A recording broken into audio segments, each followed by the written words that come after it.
engaged. The Europeans have re-engaged. They support the efforts of the UN envoy Martin Griffiths.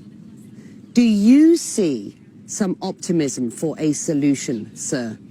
Is that a naive position from the international community? The Europeans and international community don't have it right. I believe that. Because we coexist, or the coexistence with the Houthis is something that we cannot accept. It's not possible.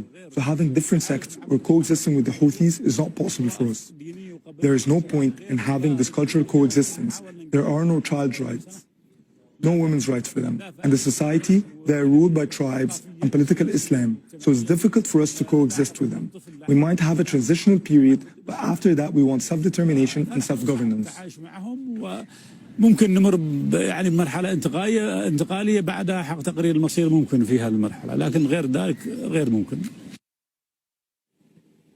عيدروس الز بيدي, President and Commander of the Southern Transitional Council in Yemen, speaking to me recently. Well, the STC has been detaining a Yemeni journalist for nearly 6 months now, according to the human rights groups. News of Adel al-Hassani's detention emerged last month. Hassani, who has worked with several prominent media outlets, including CNN, was detained at a checkpoint on the outskirts of Aden last September.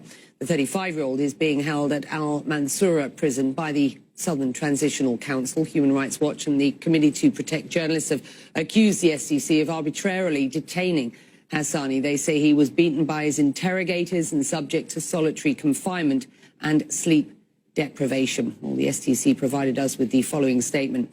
In Adel al-Hassani's case, the STC is fully committed to international human rights law, and we believe that due process must be guaranteed. We play our role where we are responsible, and we stand against any violations, torture or abuse in detention.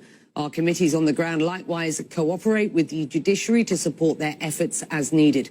The case of Mr. al-Hassani, as with other cases, is being handled by the Attorney General and Ministry of Interior, administered by the Yemeni government per the new cabinet agreement. The Yemeni government controls the Ministry of Interior, but we are ready to play our part where required to support its efforts.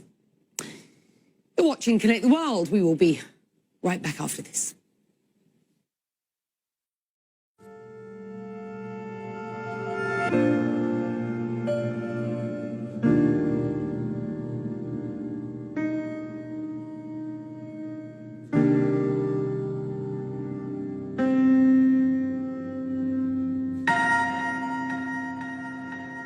What impressed me most was that the U.S. forces came before anyone else to help us, knowing that their own safety was at risk.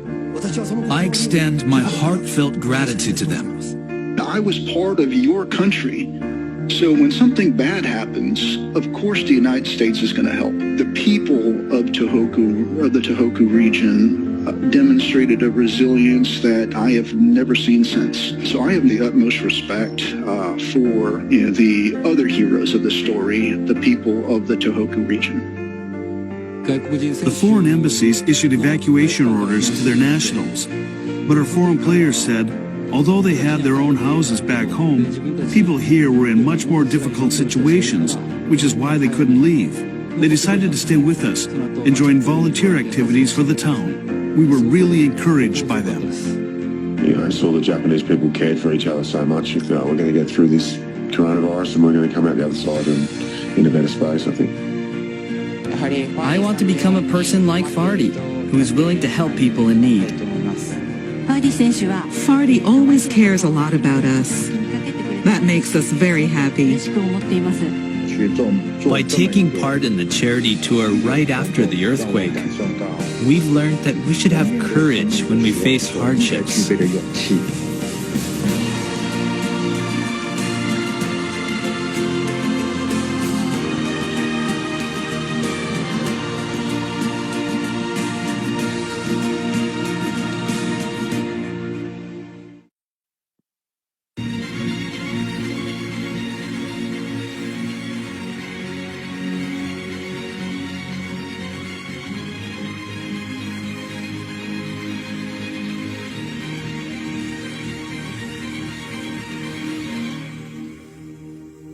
Well, to the latest in our series Call to Earth, where today's story looks at desertification.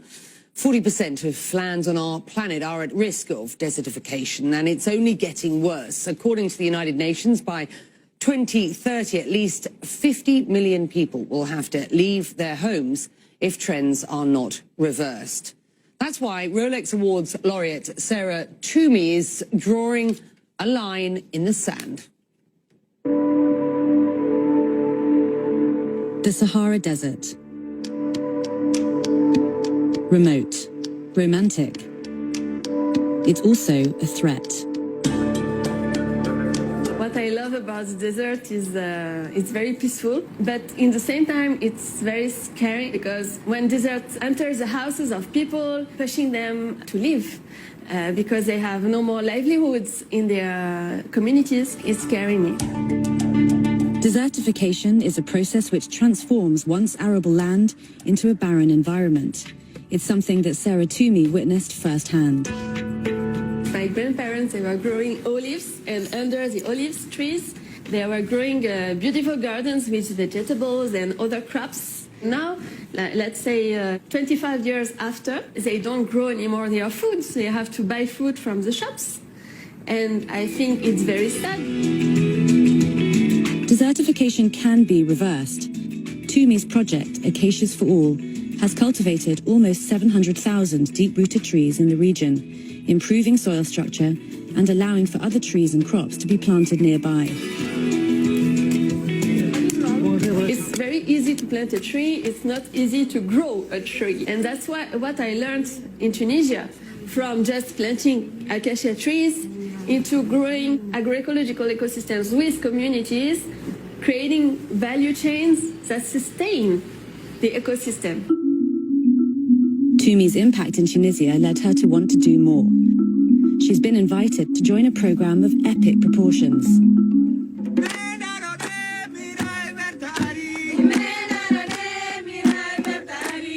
Great Green Wall is about giving life back to the desert, to the Sahel. The Great Green Wall is a patchwork of restored lands across the entire continent. Expected to stretch 8,000 kilometers by 2030, covering 100 million hectares of land across 11 countries. The aim is to create a natural shield against desertification.